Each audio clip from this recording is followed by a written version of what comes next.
I'm Mike Vardy. Meal planning is important because it prevents us from being a disappointed wreck when dinner time comes around and we have no clue what to make, or even if we have the ingredients to make the meal. It's a time and a money saver, but most importantly, it frees up valuable brain space. Creating a meal plan prepares us for the week to come and gives us peace of mind that we're organized and can feed ourselves and our family. That's why I do it, and that's why Plan to Eat helps me do it. Your subscription includes access to the Plan to Eat website and fully featured mobile apps on iOS and Android. And Plan to Eat gives you the tools to clip and organize recipes from any website, the ones your family loves and that fit your dietary preferences and needs. And you can create a meal plan around your schedule. Then what happens is the Plan to Eat software automatically creates an organized shopping list based on your plan. So sign up for your free trial at plantoeat.com/timecrafting. That's plantoeat.com/timecrafting. The coupon will be automatically applied to your account and can be used when you're ready to subscribe. It's valid for new customers only. Give Plan to Eat a try today. And this is the Productivityist Podcast.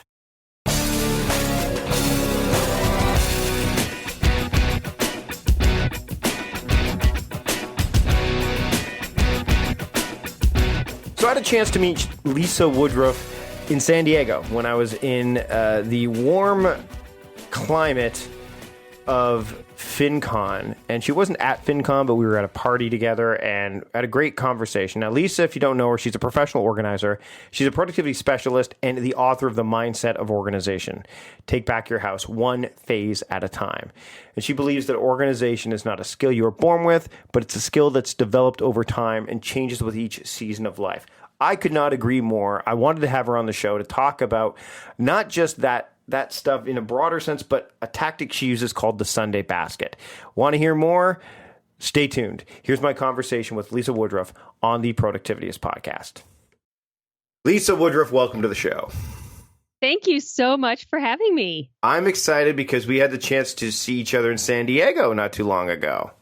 Yes, that was great. It was warmer than it is now. I'm going to be back down there in February, so I'm looking forward to getting back down there. And I wanted to talk with you about obviously what you do. So let's dive in for those of you who are listening that don't know what Lisa does. Lisa, why don't you kind of give the Cliff's Notes version of what you do and maybe how you got into it too, because the journey to the kind of stuff that we do is not a straight one and often not the one that we intended to take in the first place. Definitely. I think, the more I dive into organization and productivity, I've kind of identified three different phases, and this is just coming to light for me the more I dive into it. So I was a teacher, I am a mom, I am an entrepreneur, a blogger, podcaster, and I realized in my 40s I was a professional organizer. So I was in-home organizing people's homes, and now I translate that online. So I've organized 365, which is a blog and podcast and products, which help women get their homes organized in all phases of life. So from girls to what I call the accumulation stage, from 21 to 40, the survival phase is 40 to 55, and the downsizing and legacy phase is from 55 on up. But also within that, you'll be in one of those phases of life, but then you'll be in a stage of organization. So when you're completely overwhelmed and everything is a junk drawer, like my house when I was 40, and you're overwhelmed, you're just decluttering. And then the next year of life, you really look for systems and do truly what we call organizing, where you choose what you want to keep and create some systems for that. But now I'm finding more as I am in this third phase, which I used to call maintenance and refinement. Really, it's productivity, because you cannot become productive when you have clutter and you don't have organizational systems. Like, it's impossible. So the productivity comes after you've decluttered your space and organized it. And now I'm moving much more into productivity, which is really resonating with my audience as well. Well, I mean, you've got a new book that, as we're recording this, is out called the Mindset of Organization. Take back your house one phase at a time. But there's that mindset thing, I think, like you brought up when it comes to productivity. Mindset is kind of where that shift occurs, right? Where it's, the idea of seeing that clutter and seeing that things that need to be organized. And then when you establish a mindset that, entails that kind of work, all of a sudden the productivity stuff kind of just bleeds in, wouldn't you say? Well, you know what I found was what a professional organizer does so well, and what you do as a productivity coach, is that we have worked with so many people that we can immediately see where you're hung up and get you over that hurdle. So, what I realized I did in a home was I knew what phase of life a woman was in. Hmm. So, if it was a girl, I would explain to her, well, this isn't your bedroom, this is your mini apartment. And when she had that mindset, she wanted to take ownership and organize it. When I'm organizing the downsizing and legacy phase, and they're trying to give all of their possessions that they've saved for generations to their children and grandchildren, and they're saying, we don't want it, they're feeling rejected. Like, I saved all this for you, I bought all this for you, but yet their grandchildren are millennials and they're saying, we don't even own a home. We rent a home and we want to travel. And this stuff is weighing us down and it is guilt and something we don't want. And when you open up that discussion and explain to the millennial that these baby boomers spent a lot of time and money creating what they consider their inheritance to give you, and you explain to the baby boomers how their children actually live and that this is not a blessing, it's a burden, all of a sudden they go, oh my gosh, well then let's just get rid of it. But if you don't have it in that what phase of life are you in mindset, then you just think, why don't you want my stuff? Right, right, totally, totally. I want to talk about this one concept that you've put together, and it's called the Sunday basket. And you know me I mean, you've been listening to my work for a while, and we've had a chance to chat. And Sunday's my planning day. And it seems almost fitting that the Sunday basket kind of falls into that day of the week for me. Can you talk a little bit about that? And we'll dive into the process that goes on behind the Sunday basket, because I think that, I mean, I've had a chance to look at it, and I think it's again, that systemization, yet flex. It's funny. It's a system, but it doesn't feel like one, if that makes sense to me. Right. So Yeah. why don't you dive into it a little bit? Okay, so I've listened to The Productivityist for years, and what I love that you explain is that you capture ideas, that you need a place to capture ideas. Mm-hmm. And I think that's a thing that is often overlooked. We want to digitize everything and be productive, and so we don't want scraps of paper. And I think especially for women, we work with scraps of paper and we have fleeting thoughts and we need to write it down before we change that diaper or go to work or whatever we're doing. And we have even more scraps of paper because we're never at a desk. Right. So the idea of the Sunday basket is that this is a basket. It's a basket because it's on your kitchen counter. And originally I thought if I was productive enough, I wouldn't have any paper on my kitchen counter and I would be paperless. And what I've realized is that is never going to happen because children bring in papers from school. The mail still comes. I'm jotting myself notes.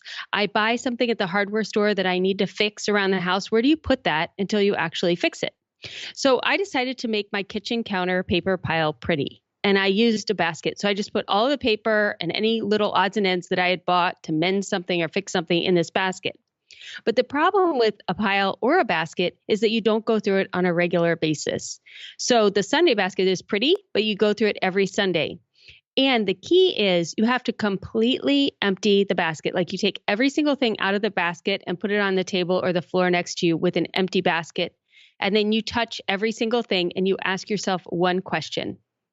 Can this wait until next Sunday? If it can, it goes right back in the basket. You don't need to make a list. You don't need to make a paperless. You don't need to do anything because women are so overwhelmed. They don't have time to get through the things in that basket. And this is a prioritization as well as an organizational system. So it's guilt-free. If that bill can wait one more week to get paid, it just goes right back in the basket. And then you're left with this pile of things that really do have to get done this week. And then you look at that physical pile, and that's when you make your to-do list, fill out the bills, fill out any forms that need to be done, schedule when you're going to do any tasks related to objects in that basket. How do you get the rest of the household to buy into a system like that? Because as we talk about it, I mean, one of the things that I find is that even though I'm the guy that works from home, and I'm very much, as you can imagine, an organized person. I like to have things where they're supposed to be and stuff. And my wife is very organized too, but in a completely different way. How does the Sunday basket kind of work in a household where, there's a lot of different moving parts going on? Like, is it something, I like the fact it's easy, which makes it simple for people just to use it in a way that it's got less friction behind it. But how does that work in that kind of environment? So the Sunday basket is not a family system. It is a personal system. So my Right. husband has his own Sunday basket and my daughter has a box that I just throw everything in. And every month or so, I'm like, clear this out or it's all getting trashed because I don't want her stuff on the kitchen counter. So nobody else puts anything in my Sunday basket or touches my Sunday basket at all. So it's basically what you've done is you've segregated it, but yet by the way you work, Mhm. are you getting buy-in from others in your family saying, you know what, look how on top of things you are. Maybe I should give that a go, or a modified version of that a go. They know it's called a Sunday basket. I don't think they know anything beyond that. My husband knows he has one, but my husband's Sunday basket means I don't want it in mine anymore. And it's for him. Like, for example, he has a jury duty summons Right. that's in his Sunday basket, but his Sunday basket is much smaller. It's like a bread basket. And really, it's just a place for him to put things until I throw it away 6 months from now when I have had it and his Sunday basket is too overflowing. So Now, it's like his filing system. right now, the Sunday basket you have, is it strictly household? Is it or is it do you find that it's, I mean, because considering, the work you do, is it a combination thereof, or how does that, because I find that, like, I've got, obviously I've got my inbox on that's my physical inbox, and a lot of it is productivity stuff, but some of my other stuff, like, Amazon book sales for when I was writing, outside of productivity, all that stuff kind of comes in there. Is yours like kind of an overarching, basically a large basket that houses everything, or is it strictly for household stuff? So I have two. I have one for work and I have one for home. Right. And now that we're getting, depending on the time of year, so we're getting towards filing tax season right now. So I will grab another basket and I will put everything related to taxes from January 1st until February 15th in there. And then when it's all compiled, I'll take it off for taxes, or at Thanksgiving, Christmas time, I'll have a basket just for Thanksgiving, Christmas type stuff. Now, the concept of the Sunday basket is really cool because not only because of what it does, but the idea that you came up with it. And one of the things I want to talk about is how folks like you and I think when it comes to this stuff is the idea of, how can we and this is something I struggled with the Now Year method, is how do you make something that is that you can personalize and yet has enough staying power in its basic form that it's going to work. How did you, when you were putting it together, or when you put together any of the things you work on, because you've got like a full, we're recording this close to Thanksgiving, so I'll use the term cornucopia of of products and services that you offer. How does your mind work when it comes to, like, you look at something and you say, okay, how do I make this better? How do I systemize this? How do I, in a way that will resonate with women? How does that process look for you? How does that work for you? So, Mike, you should see the smile on my face. I love thinking, analyzing, breaking things down into manageable chunks, encouraging women, supporting them, motivating them, telling them they can do it. On my podcast, I will say, even if you listen to the podcast and yours as well for a year and you don't do anything that we say to do, your mind is changing and your mind has to change before your physical changes. And my audience loves that I say that. So the Sunday basket specifically was the first thing I ever created that is duplicatable for everyone. I mean, teenagers have it. And I created it, 16 years ago when I had two babies. So I had a 2-year-old and a 6-month-old, and I had a booming home-based business that was full-time, and I was from home without any nannies or anything.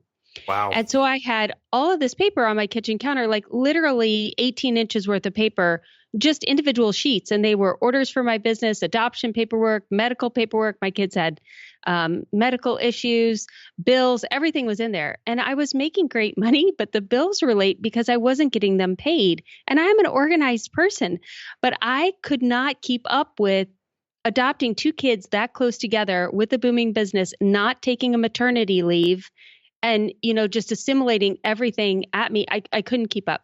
So one night at 8:00, it was a Sunday night at 8, and my kids and my husband had already gone to bed. And for some reason I had energy, and I was like, I'm going to figure out what's in this paper pile.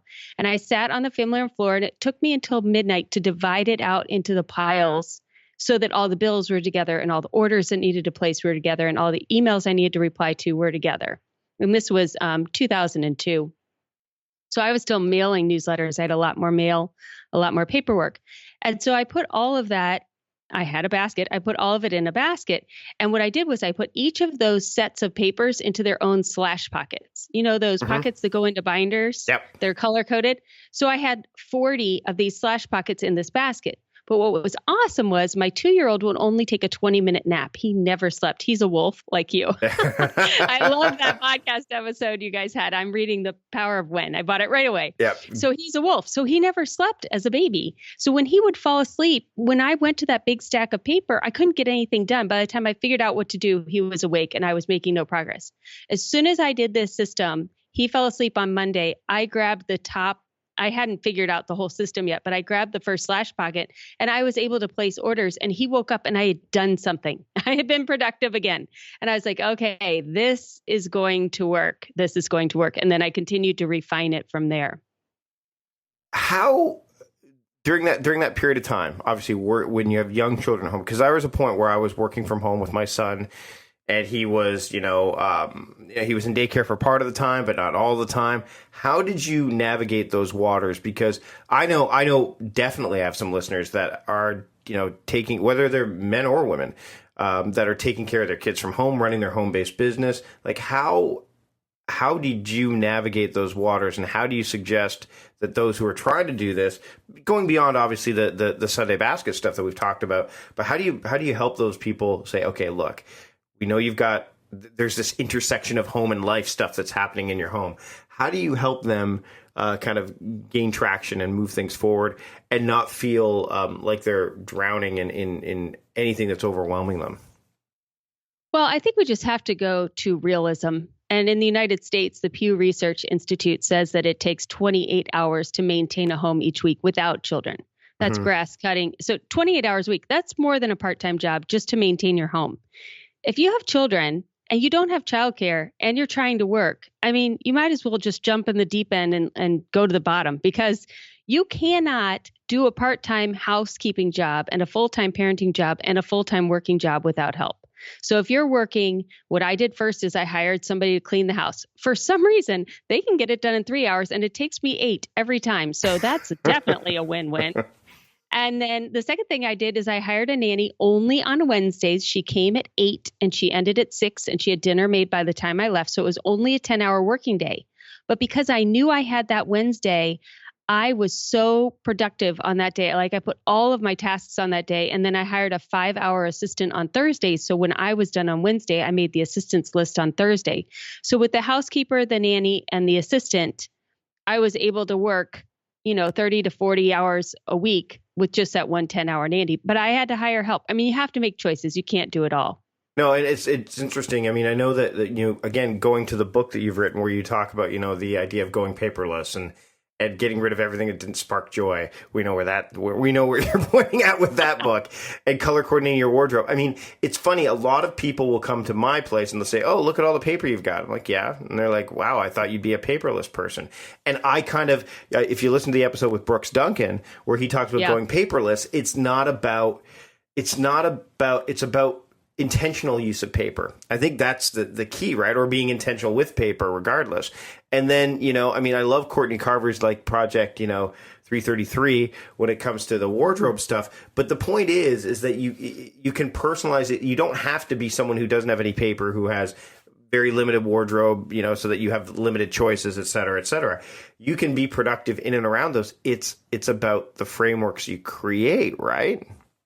I think it's even more than that. As an educator, and I specialize in ADHD with my kids and my clients, my next book coming out is called How ADHD Affects Home Organization, and how the 8 executive functioning systems of your brain work and how that affects everything.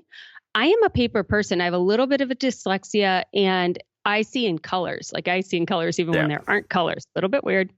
I can't do that digitally.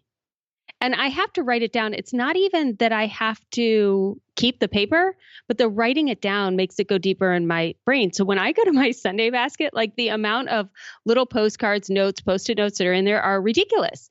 But when I look at them on Sunday, I then say, oh yeah, I did that. Or, oh yeah, I wanted to look up that book. like The Power of When. When you said that, I was like, have to order that right away. Mhm. Or maybe it's like, okay, yeah, that's an idea. I'm not ready. I don't even know what I want to do with that yet. And I just throw the paper back in the basket until the next Sunday. And the act for me of touching and seeing those papers every single Sunday helps my mind decide when and if I'm even going to do anything with that information. Right. And see, one of the things we talked about before we went on the air was, I mean, for me, when I put things on paper, it's systemized, right? Like it's, okay, there's the mode, the action, the project or priority or the schedule. Like, so when I look at something on paper, I know whether or not it's been done based on, I don't have to think about it. Like I don't want to even have to think about the thing. I just can look at it and go, oh, yep, it's crossed off, it's done, or it's squiggled out, it was deleted. But I mean, the basket idea is great because a lot of people don't have the time to process every single day, right? They don't have the time to say, okay, let me go through this inbox or let me go through this area. So it's kind of a really nice, I don't want to say stopgap, but it creates that certainty, that haven that people need. And I think a lot of people lose sight of that, especially like you said, in the digital space. In the digital space, we have so much stuff coming at us all the time that it's challenging. I know you talk about email and stuff on your blog as well, but there's something about having that one anchor, which is what the Sunday Basket really is in my mind, that you can trust. And I think trust is what you really need when you're trying to, get all the things that you need and want to done in a week, month, year. You need to have something that you can trust, because otherwise you're going to be, twisted in the wind. Yeah. And what else? I mean, sometimes it's a box, sometimes it's a bag. You don't have to have the 1980s basket like I do. It's just what mine is. But what's nice about it is it's bigger than an inbox. So I literally can put a quart of paint in there. Yeah. I could put the digital coaxial cable boxes in there. And I had a place to put those projects that are smaller. Now, if a project is bigger, I'll write a note to myself in the Sunday basket and then put the actual project in the garage or the laundry room. But it helps me keep track of projects too, because we are so multifaceted. And as the population all moves towards working from home, not everyone, but I mean, more and more every day are working from home and the work-life balance is blending. We need more of these kind of systems that can handle more things in them than just email or just paper or just bill paying. Right. And I mean, I'm looking at my inbox. I could probably have a basket at this point when I look at it. And again, it scales, like you said, like as busy as it gets, having something that can scale. Because I'm sure you probably did you always have the basket, or did you start it with something smaller initially? I always started with the basket because I had toddlers. So the arms of it swung over my shoulder. I take my basket with me. Some people, I tell them to keep their Sunday basket in the trunk of their car because they're on the soccer fields with their kids all the time. Well, that's when you can go through it and you get the mail in the driveway anyway. And a lot of the important papers are already in your car. So it's very customized based on where they are in their life and what they need. So how has your business evolved because I mean, and we talked about productivity, and I think it's funny. I was talking to Claire Tompkins about this the other, not too long ago. She, another person that we're going to be having on the show. And we talked about clutter. We talked about how how that space has evolved with, again, the idea of, more paper, less paper, work and home, kind of intersecting. How has your business changed in the years that you've been working on it? And what you talked about productivity being more of an area of focus. Where do you see that going for you? So I started as an in-home professional organization business with a blog. And I thought I would grow a business through affiliate links and things like that. And what I found is I'm really an online organizing virtual coach, and that I can help you through these 3 stages of organization in all 4 phases of your life. So I see it going big. I love what I do. I love what I do. But it all starts with the Sunday basket, and people will wait 6 months, 9 months to start one, and then they'll start it. And it does take a couple of weeks to get it going. And then they'll say, oh my gosh, I cannot believe I didn't do this. This works. Once they know the Sunday basket works, and it works for almost everybody, then they're like, okay, I'm ready to tackle my house with you, or I'm ready to tackle my email with you, or I'm ready to tackle the 21-day jumpstart with you. And they're ready to go into the other programs that I have, or they just listen to the podcast and they're able to organize their homes because they've been taught that organization is such a color-coded, labeled, rigid thing. Right. And they don't have the money for that. So they don't even get started. Or declutter, great. I don't even know what is clutter around here because I'm so overwhelmed. They're so overwhelmed. They're all so overwhelmed. And just listening to somebody make it manageable and give them one task is really helping them go forward. So going forward, I'll be pulling out of the in-home organizing space and just go all to online. So we have the podcast, I have videos, I have programs, I have a bunch of books that will be coming out. Let's get closure here on this episode. Lisa, where can people find you and learn more about your work so that they can start to move forward in a way that they can really make this thing work for them? Because I really do love a lot of what you do out there.